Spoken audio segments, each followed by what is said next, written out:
I asked 4 motorcycle dealership and shop owners, why are motorcycle businesses closing? And not one of them said it had anything to do with a decrease in sales. I'm Adrian from YouMotorcycle. I've been working in the industry for almost 15 years. And here are 9, maybe 10 reasons why motorcycle businesses are closing that has nothing to do with consumer demand being down.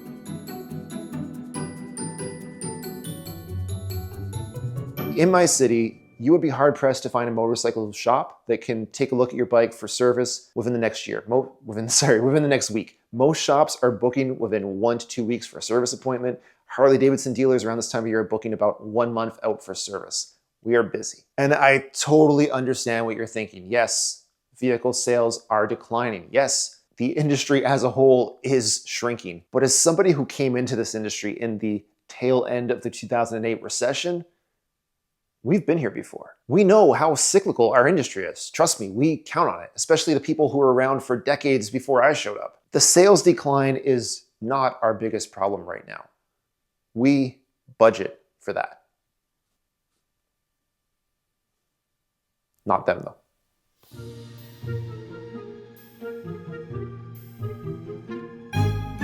So if that's the case, then why are there more motorcycle dealerships and motorcycle shops closing down than there are new ones moving in to take their place? That's a good question. Reason number 1, commercial rent, out of control. Averaged over the last 5 years, commercial rent is the highest it's ever been. Rent can often be even more costly than employee salaries at the end of the month. It's not just something that crushes existing motorcycle shops and motorcycle dealerships, it's something that acts as a barrier to entry for new prospective would-be motorcycle business owners. 2, good help is hard to find and even harder to keep. Traditionally, the service department is always one of the most consistent revenue generators for a motorcycle business in good times or in bad. But like any other skilled trade right now, there is a major shortage in qualified individuals. We're talking about motorcycle technicians, right?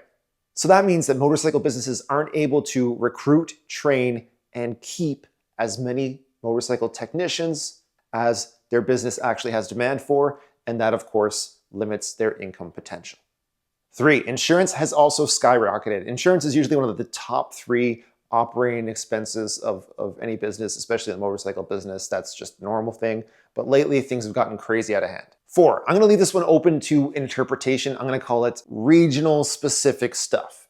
So an example of that would be here where I am in Ontario, they passed a new law that changed the way that vehicles needed to be inspected in order to be licensed and put on the road.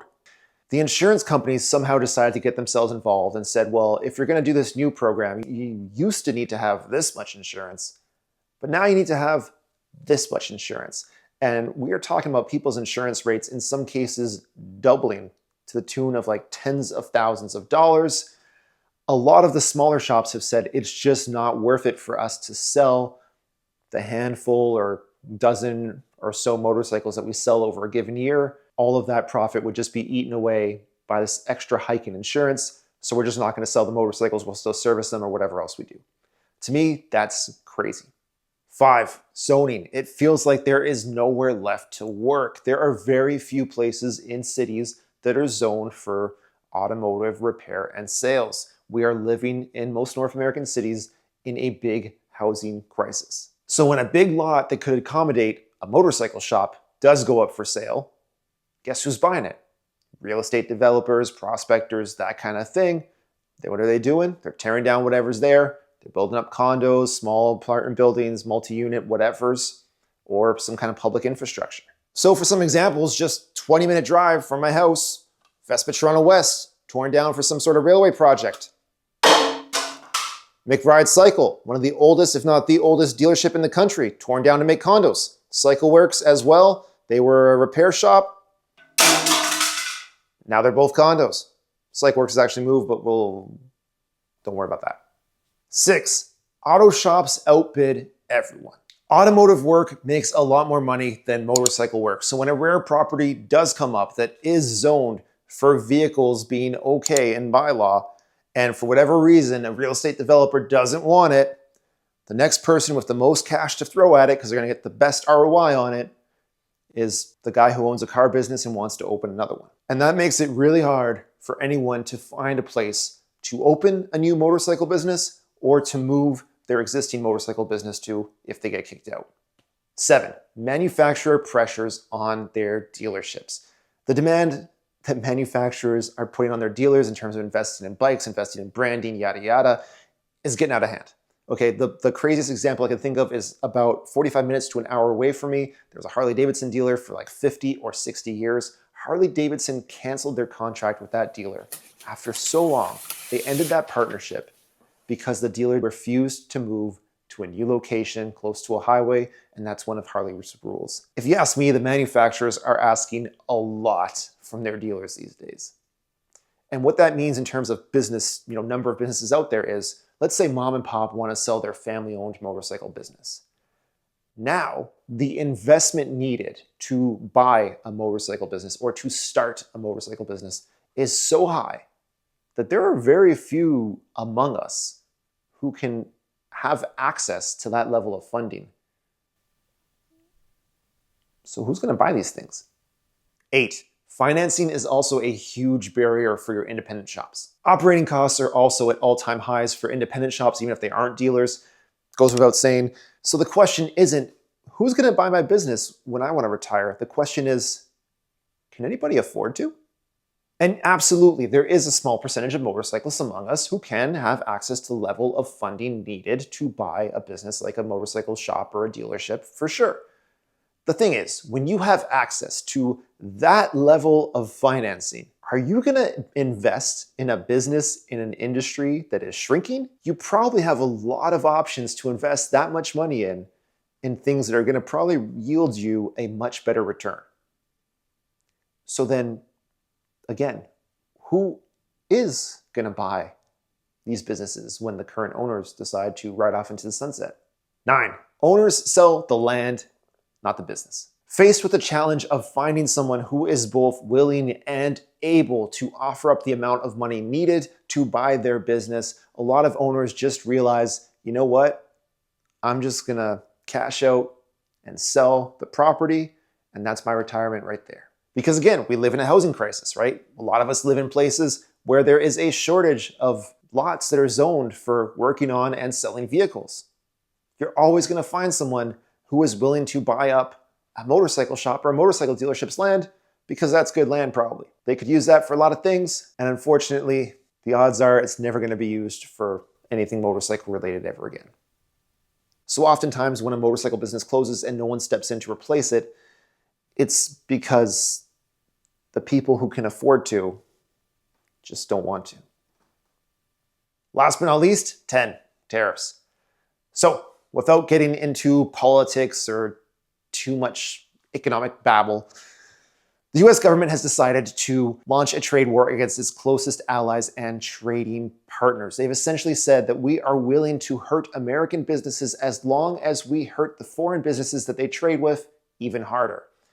It's basically a tactic that is like making yourself and your closest friends grow financially weaker together while you watch your enemies over there growing ever more strong, ever more brazen, and ever more united against us. Cool, cool, cool. Why are we doing this again? And look, I know half you guys love the guy, half you guys hate him, whatever, I don't care. What I'm getting at is, as motorcyclists, all of us, you, me, whoever you voted, I don't care, doesn't matter, okay?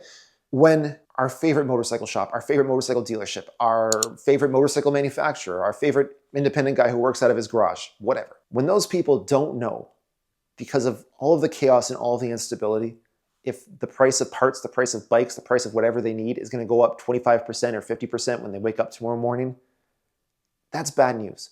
And guys, bad news doesn't care about right or wrong. Bad news doesn't care who you did or didn't vote for. Bad news is going to come and bite us all.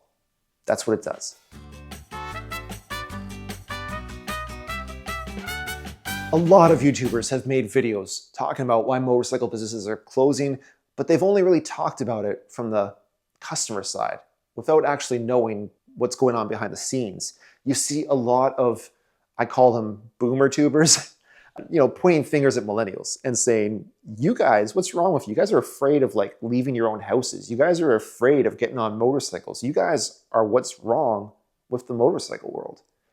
And then you have the millennials who, if they can look up from their phones long enough and notice the boomer ranting at the clouds, they say, hey man, hold on a second. You guys are the ones who made everything so expensive. You guys are the ones who normalized not paying people a living wage. You think we're what's wrong with the motorcycle world. You guys are what's wrong with the whole world.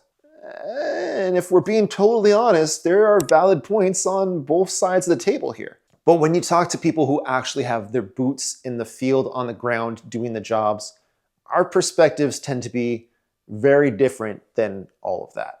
2 of my 4 friends who own motorcycle businesses were forced to move on a few months' notice in a city where it is very difficult to find available places while dealing with all of these external factors that were outside of their control at the same time. And it begs a few questions. First question is, what would have happened if they couldn't find a place or couldn't find one soon enough and they missed the riding season and then they basically had a whole year with no income?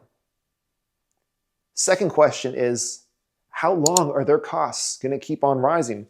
And the third question is, who is going to be around willing and able to buy their business when they want to cash out? So those are the 10 real reasons why we see fewer and fewer motorcycle businesses each year. Because again, we know it's cyclical, we know it's shrinking, and we budget for that. Not them. I'm Adrian. I hope my video helped you gain a little bit of insight into the motorcycle world. And if you want to encourage me to make more videos like this one, please do me a solid, hit that like button. I really appreciate your support. Hit that subscribe button if you want to see those future videos. If you have any questions or comments you guys have on this topic, love to discuss with you guys. So yeah, as always, thank you so much for watching. Ride safe, but have fun. Peace.